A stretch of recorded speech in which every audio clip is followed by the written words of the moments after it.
Well, last year at 21, I wanted a linebacker, and they're not going to do it again this year. So I'm going to go Patrick Surtain from Alabama. Just give me a great cornerback to pair up with Slay. That's who I'm taking at 6. I love it. Greg? My guy's on the board. Parsons right there. Give me Jamar Chase. Okay. And I love Parsons. I love Surtain. I agree. I just don't think they're going to take a linebacker at 5 or 6. Yep. Worth that pick, right? What's that? Is Parsons worth that pick? You've seen him play Yes. more than I have. I know. Yeah, he is, Tommy. And he's not necessarily a middle guy, but he can play at any. He can play the entire linebacker. He can cover. Like Roland, he could. You know what I mean? like the guy from the Bears. What's it? Yeah. Roquan Smith. Roquan Smith. I don't know why I said Roland. Well, I mean, yeah. No, he is absolutely worth the top 5, top 10. I didn't mean Trevor Lawrence. Grow up. I was waiting for it. I was waiting for somebody to say, "Well, Trevor Lawrence." I meant thick ones. Okay. No, I like it, guys. Okay.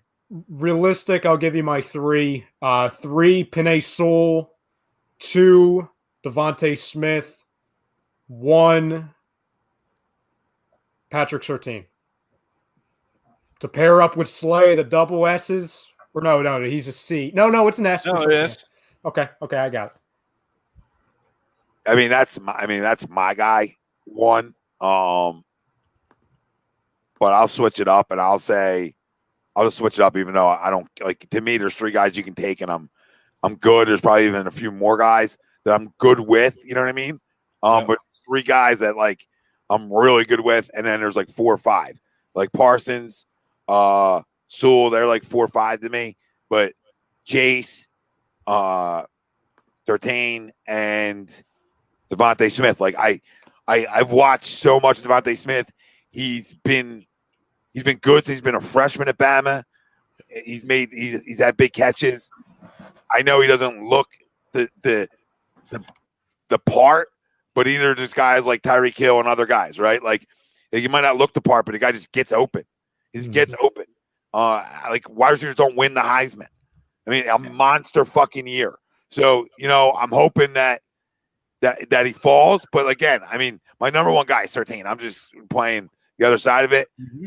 But before I like really thought about the defensive side of it with Surtain, it was DeVonta Smith. Like when I was watching Jalen Reagor stink, it was DeVonta Smith. So, yep. And let's be real. When you could take a 7-yard slant to the house, yes, I don't care what you look like. There's straight speed, and then there's the ability to get open speed, right? Yeah. Like if the jerk-offs watched any tape last year, they would have seen that Jefferson wasn't a slot guy. He played slot that year because he's just a team captain. Because you had Jamar Chase on the outside. Because they asked him to. They asked him to do it. He's a team guy. So, if you watched him, it actually showed him that in reality he learned how to get open more playing the slot. Yeah. Right? So if you watch Jalen, it was like straight speed. So, I mean, that was common sense. When you look at DeVonta Smith, it's extremely similar to Justin Jefferson in ways in terms of playing all the positions. Yeah. Like he's lined up in the slot. He's lined up on the outside. He's learned how to get open. Jamar Chase, special as shit, really plays the outside. So, which is fine. Completely okay with it. I don't think it's a swing and miss. I just take Smith because he played this year. With gun to my head. Chase didn't. That's my only downfall in Parsons is I would have loved to see him this year. So not seeing him hurts his draft stock to me a little bit. Sewell, I don't dislike him. I know Howie's way with Lyman, but my problem is I'm not going near the fucking Pac-12. Okay? So I'm not touching the fucking Pac-12. I'm with you there. He's another guy who didn't play this year.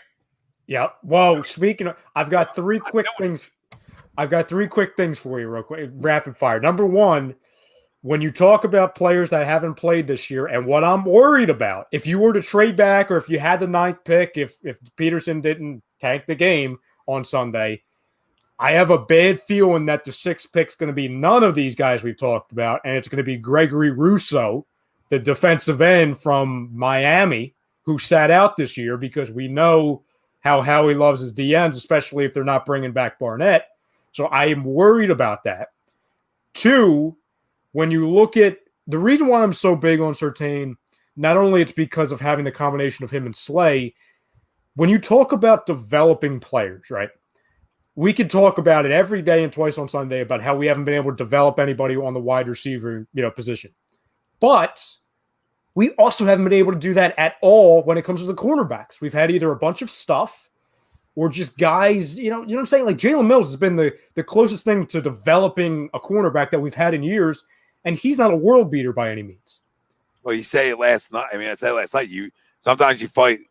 People say, "Hey, you fight fire with fire," right? Nah, you fight fire with water. So, I mean, you go at 2 guys who can go on islands. It allows your defense so much more flexibility. Now, that being said, you come in the next year, you don't have that true number 1 wideout, at least you think, on your roster. So you have that hole, but you get tremendously better on defense. Could I see him take Russo? Sure. I mean, yeah, I hear you, Ryan. That's kind of why I wanted to stay as close to top 5 as possible, because once you get down to 8, 9, 10, you start to lose out on having the ability to take the guy you want versus who's fallen to me because the quarterback rush went right.